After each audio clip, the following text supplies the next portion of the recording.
Hello guys, नमस्कार।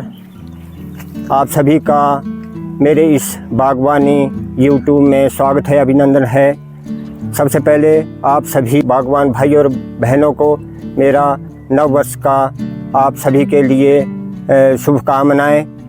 आज मैं आपको बागवानी संबंधी कुछ विशेष जानकारी देना चाहूँगा। कई दिनों से लोग बागवान किसान भाई निराश थे कि बारिश नहीं हो रही है। अब बारिश हो चुकी है और भूमि में पर्याप्त नमी बन चुकी है, जिससे कि हमारे बागवान किसान भाई अपनी खेतीबाड़ी के कार्य में पूरी तरह से जुट गए हैं। तो इसी से बगीचे में जो कार्य होना है उसके बारे में जानकारी दूंगा। ज़मीन में नमी पर्याप्त बनी हुई है तो हम पौधों के तौलिए बनाकर उसमें खाद की मात्रा डालने के बारे में बताएंगे, जिसमें कि आपका गोबर खाद, नाइट्रोजन, पोटास, फास्फोरस जो कि फलदार पौधों के लिए पर्याप्त मात्रा में मिलना चाहिए, जिससे कि पूरा वर्ष इन्हें खुराक मिलती रहे।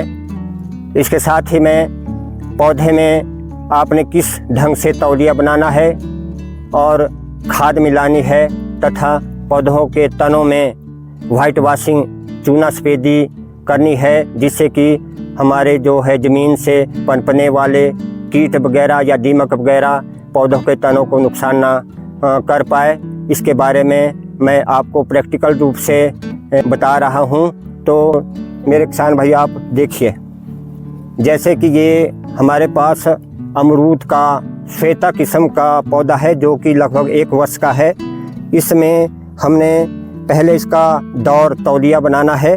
तौलिया किसान भाई उतना बनाना है जितना कि पौधे का जो है ऊपर का फैलाव है। तो और पौधे की जो तना है इससे कम से कम 1 फीट दूरी के आसपास हमने इसकी खुदाई करनी शुरू करनी है।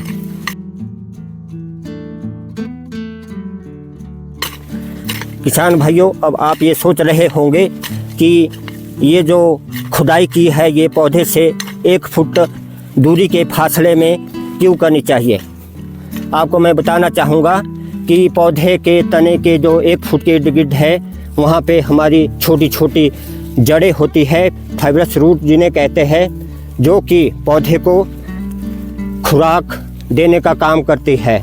यदि इसके नज़दीक हम खुदाई करेंगे तो ये जड़ें जो है डिस्ट्रॉय हो जाएंगी, क्षतिग्रस्त हो जाएंगी, जिससे कि पौधे को उचित मात्रा में खुराक देने का कार्य सही ढंग से नहीं हो पाएगा।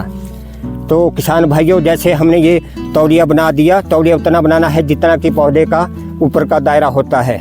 अब हमने इसमें 1 वर्ष के हिसाब से, जो मैंने पहले भी बताया था, तो पहले हमने गोबर की खाद, सड़ी हुई गली हुई खाद इसमें बिखेर देनी है।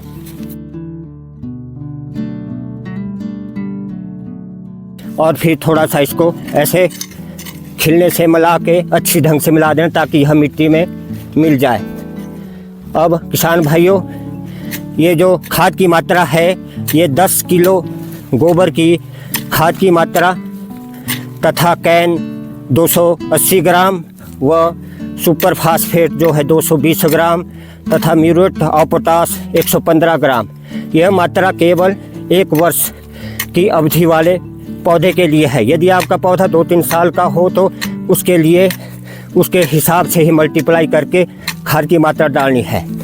जैसे जनवरी का महीना चला हुआ है तो आजकल आपने गोबर की खाद पूरी मात्रा 10 किलो डालनी है तथा सुपर फास्फेट और म्यूरेट ऑफ पोटास की मात्रा भी डालनी है।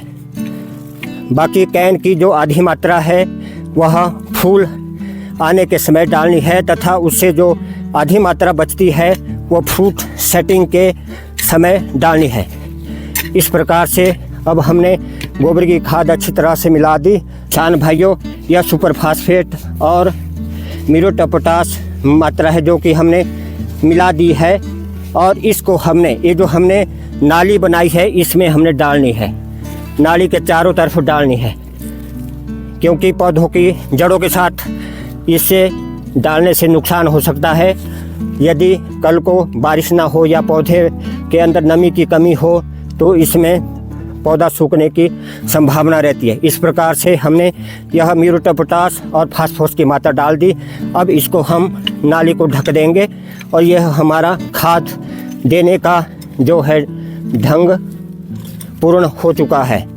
इसके उपरांत कई बारी हमारे पौधों के तने के साथ मिट्टी से कई कीट कीटाणु पौधे के तने के ऊपर चढ़कर नुकसान करते हैं, जैसे दीमक वगैरह आदि है। तो इसके लिए हम वाइट वॉशिंग की पौधे में करते हैं। इसकी मात्रा नीला थोथा 100 ग्राम, चूना 10 किलो तथा 10 किलो पानी में इसको घोल मिला करके अच्छी तरह मिला करके हम इसे तने के लिए स्प्रे करते हैं। इससे हमारे जो जितने भी ज़मीन से पनपने वाले कीट कीटाणु वगैरह है वो हमारे पौधे को नुकसान नहीं कर सकते। और ख़ास तौर पर जैसे अभी जनवरी फरवरी में दिन को सूर्य की किरणें जो है वो बिल्कुल सीधी पौधों के तनों पे पड़ती है, जिससे कि हमारी छाल वगैरह जो है वो भी खराब हो जाती है। इसके लिए भी यह जो है चूने की स्प्रे बहुत ही लाभकारी सिद्ध हुई है। बागवानों, आज के इस वीडियो में इतना ही। अब हम आपको नेक्स्ट वीडियो में नए विषय के साथ मिलेंगे। आप सभी से प्रार्थना निवेदन है कि आप मेरे इस चैनल को लाइक करें, कमेंट करें, सब्सक्राइब करें। इसी के साथ आप सभी का धन्यवाद। जय हिंद, जय भारत।